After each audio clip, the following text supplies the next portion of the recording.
everyone, this is Teresa from Base 10 Montessori, and today we need to talk about Montessori exams. So for all of you going through training, it is February, and that probably means you are finishing up your albums, and let me tell you, I feel your pain. I vividly remember finishing my albums up, and I understand exactly what you're going through right now. So as you approach finishing your albums, I know that there's a lot of anxiety, there's a lot of maybe frustration, there's a lot of things maybe that went wrong. Like I lost all my math diagrams in one area once, and it about sent me into tears. So finishing your albums is a big deal. It's a stressful thing. But then after you finish your albums, there's something even more stressful or as equally stressful, and that is approaching exams. You have your written exams and you have your oral exams coming up. So I'm starting to get a lot of questions and a lot of requests about how to approach exams.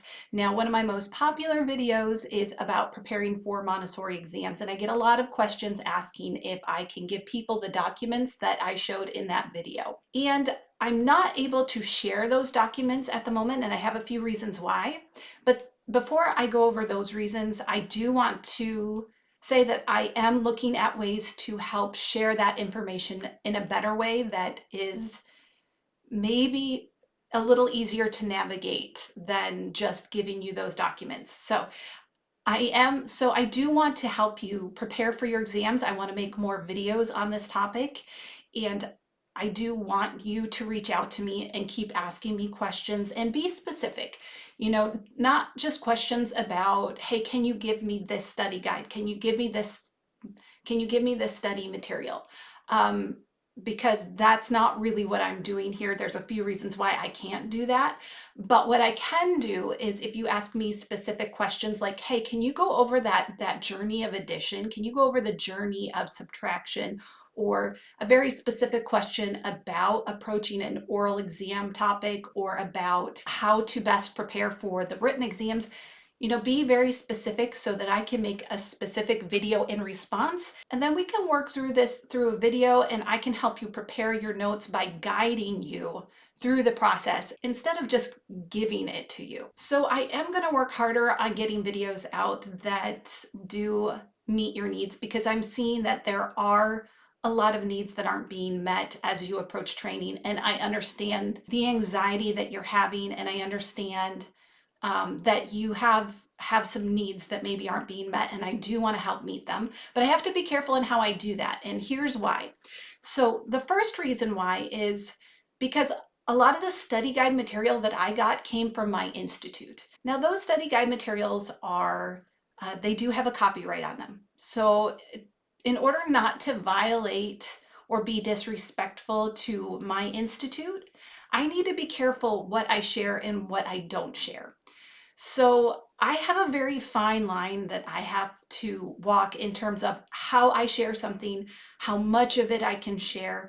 And sometimes I'm just not able to share things because either it would violate something from my institute, or it would just come across as unethical or disrespectful. And I absolutely love my institute. I love the Montessori Institute of San Diego. I love my trainer, Christina De Leon. I think she was probably the best trainer I could have ever gotten for my AMI training, and I absolutely love Dr. Sylvia Dubovoy. They are wonderful, wonderful people, and the last thing I would want to do is disrespect my institute. So I want to make sure that I'm making my information available in a way that honors the AMI community, that honors my institute and honors my trainers, and doesn't really take their information and give it out. Because that's not really fair to them, right? That's not really fair to their business model. And so that is a tricky area to navigate around. So that's my first reason.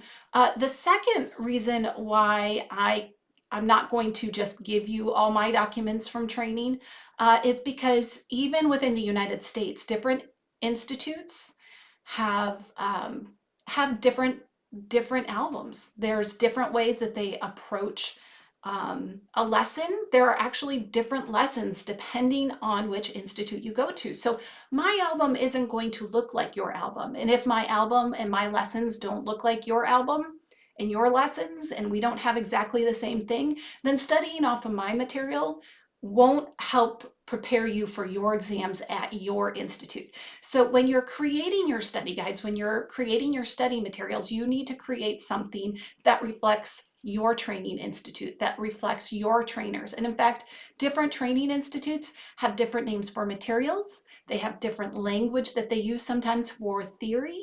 And so if you just take what I do, and it might not translate to what it is your institute is telling you or the language that your institute is using. And so you need to be aware of that. And that is something that as you get closer to exams, you need to have an awareness that other examiners coming in from different institutes that have different training that are going to give you your exams, they're not going to use the same language possibly that your trainers have been using. And that's an obstacle that we have to work through. And that's something that we need to think about and be prepared for. And my institute did a wonderful job of preparing me for that.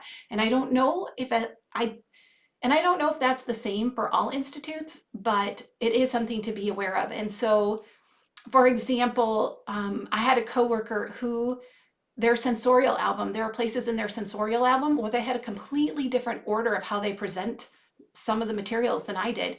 And so if you just take what I do, it may not be the right order for your training and your institute. So that's the second reason why I can't just hand over all my documents to you, all my study guides for you, because they're not going to be specific to your training.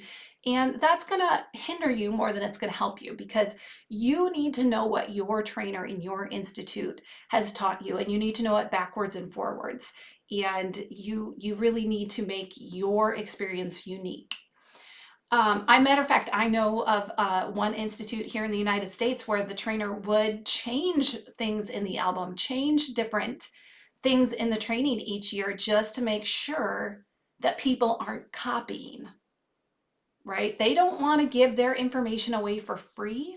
They don't want people selling this information or putting it out there in a way that affects their business model. And they have the right to make a living based on their training, and they have a right for people not to compromise it. So again, I need to be very careful that I am helping the AMI community and not hindering the AMI community, that I am a benefit to the training institutes out there, and not somebody who is taking something away from them. And sometimes as I'm doing these videos and I'm showing these lessons, I do get conflicted, and I have a hard time wondering, exactly where I should navigate these videos to in order to be of benefit and to be of help and not to be of hindrance, right? So that's the other reason why. And the third reason why I'm not going to just give you all my training documents, all my study guide documents, is because creating those documents is the learning process. Just having the documents, it's not as beneficial as creating these lists, going through it, building those lists, building those study guide materials is the learning process. It is what's going to help you remember things better than if you just have somebody else's document full of information to memorize. Your trainers will know the difference between whether or not you understand something, you've internalized something, and whether or not you've just memorized something.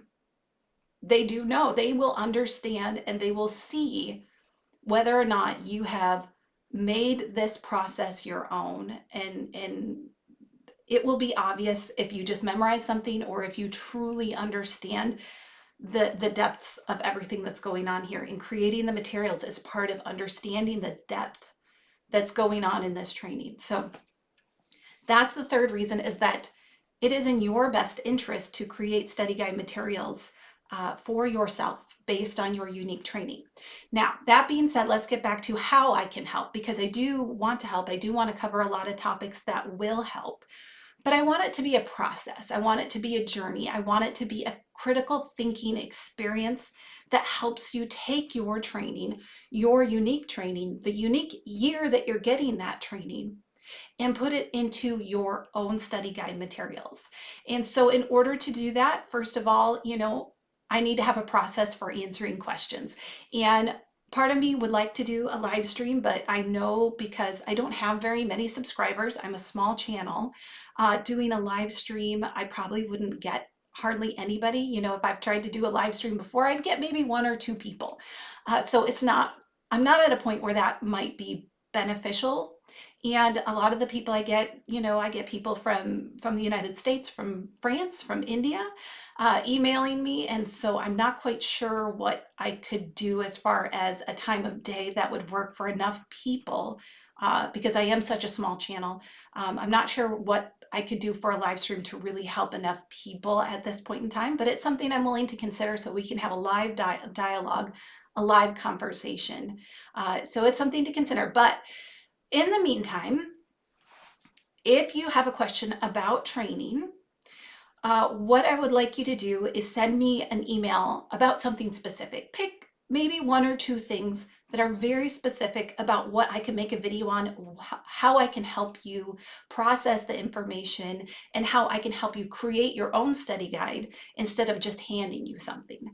Because that I'm willing to do, that I'm willing to help with, and in-depth critical analysis and learning to think about Montessori and how we think about it and how we study it and how we understand it, you know, coming at this from the perspective of what an examiner might think or what worked best for me. Those things I can definitely do. So please feel free to send me emails, be specific. I think I might start doing some videos on the journey of addition, the process of addition, or subtraction, division, multiplication, because that is something somebody asked me in one of the emails is, you know, can I have that document where you go through the journey of addition? And I'm going to say, no, I'm not going to give out the document, but here's what I can do. I'm going to make a video going through that information. And along the way, you're going to fill it in as you understand your training institute presenting it to you. So I want you in real time to adapt the information to your personal situation. So that's my goal for you. I am happy to reach out. I understand the anxiety of training. It's February. It is crunch time. You are head deep in your albums and trying to put everything together. And honestly, it's hard to even think about exams right now because it's so overwhelming just to finish the album. And honestly, I wasn't sure how I would ever memorize any of this. I was not sure how I would ever retain any of this, that the fact that the examiner could pick something out of a hat and I would need to know the answer out of it. You know, you've got information. I see I can't even fit my hands on the screen there. That's how much information you have to learn for your exams, right? You have a huge load of things to learn. And it's overwhelming to think you have to, at the drop of a hat, be able to recite anything in your albums and everything in your albums. But that didn't really come together for me until I finished my albums. Until I had my albums perfected, I just felt like everything was loose ends everywhere. So first of all, my first advice is finish your albums. Focus on those albums. Get those done because it's amazing. Once you finish those albums, everything kind of starts coming together a lot better. So first of all, take one step at a time. Second of all, reduce your anxiety for a moment because as I've told other people, your examiners are there to help you succeed. Your training institute is there to help you succeed. I know it doesn't always feel like that, and I understand because there were times I was frustrated and upset thinking, you know, this is not setting me up for success. Why are you doing this way? But as I look back, I could not be more thankful for my institute and for my trainers and the anxiety that I went through at the time. I wish I could go back and tell myself, you know what? You're going to be fine. They want you to succeed. It's in their business model for you to succeed because if they have a bunch of people failing all the time, you know, these institutes aren't like public universities that get tons of funding from other people. They're too big to fail, and it doesn't matter if students finish or not. You know, Montessori training's not like that. These are private institutes. These are small institutes, and it's part of their business model to train successful teachers. So yes, it is important to your institute that you succeed. They're on your side. It is important for them, and they know it's important for the future of education that you succeed. Now, even if you fail, worst case scenario, even if you fail, you don't fail unless you quit, right? Remember that you don't fail unless you quit. You don't fail unless you give up. That's when you fail. If you give up, if you quit, if you walk away, that's failure, right? And failure, I know people say failure is not an option. Yeah, it is. Failure is always an option. I hate to be a little bit negative about that, but failure is always an option. It's not an option you have to choose though, because as long as you persevere, as long as you keep going, you're not failing. You might take a little longer than someone else, but your institute is going to work with you to succeed, even if it takes a little longer than what it might take another student. You have to stop comparing yourself to other people in your class, in your training, right? If your speed is different than someone else's, if you've been through a lot this year, if you have a lot of personal problems that you had to sort through this year and your training had to come second or third or last, and other things in your life had to come first, don't punish yourself for that. You're not failing. You are just on a different timetable. As long as you don't give up, you're not failing. And if your institute is anything like mine, that is what they believe. They will take the time it needs to take to help you succeed, right? It might not look the same as other people, and that's okay. So relax for a minute. Don't put so much pressure on yourself. And the other advice I wish I could give myself when I was going through training is take time to enjoy the good things that happen in training. On a personal note, I had a family member diagnosed with cancer in the middle of my training, and I remember getting that message during training and just breaking into tears and walking out. Because the anxiety of being there, and it was the end of the summer. I did a 2-summer program. It was the end of my first summer, and the anxiety of the summer built up in me, and just the frustrations of, I live in Michigan, but I was going to San Diego for training, and just the anxiety of the whole situation. There was a day when I snapped, that I had to leave the lecture, I had to walk out, and I just had to cry. Between getting some personal information that was difficult and then dealing with the pressure of training, especially when you get towards the end, right? Whether or not it's your first summer or your second summer, it's hard information to process sometimes, and anything can put you over the edge, and anything can really put you over the edge emotionally. And so you have to sometimes just have some grace for yourself, whatever you're going through. And also, there are good things along the way that you need to look back and remind yourself of. Because honestly, if I could go through Montessori training again, I'd do it in a heartbeat. But if you were to ask me towards the end of that first summer, if it was worth it, I was highly questioning whether or not I would continue. I'm like, I don't know if I'm even going to go back for the second summer.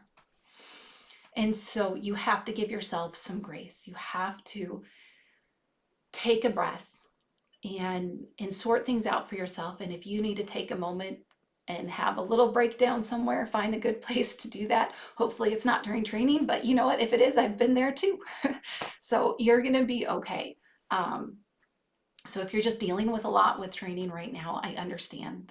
And I understand coming to a moment where you might just break and need to have some time for yourself. So there's nothing wrong with that either. So don't be ashamed of having to go through some difficult times while you're going through training. So that's about all I have to say on this topic right now. I know this is a big topic because exams are on the way, right? They're going to be here soon. I know this is a big topic. It's more than what I can talk about right now all in one sitting. There's just so much to go through and to think about, and I want to address as much of it as possible. So please email me if you need support, or if you just need to even just tell me what you're going through, and just say, I just need someone to talk to because it feels like too much and I don't know what to do. Feel free to email me. That's what I'm here for. That's why I started this channel, is because there are times when it was too much for me to handle, and I wish I had more people to support me during that process. So don't be ashamed to send me emails, send me questions, even if I don't have an answer for them. I'm happy to hear from you, and I want to send you encouragement. So just keep that in mind. And if I ever get a chance to do a live stream, maybe just let me know if that's something you would be interested in. Being able to ask me questions in real time or have discussions in real time, let me know. Also, let me know in Eastern Standard Time what time of day you're most available. And if it works out that I can do a live stream and talk to several people at one time, I'd certainly be happy to consider that.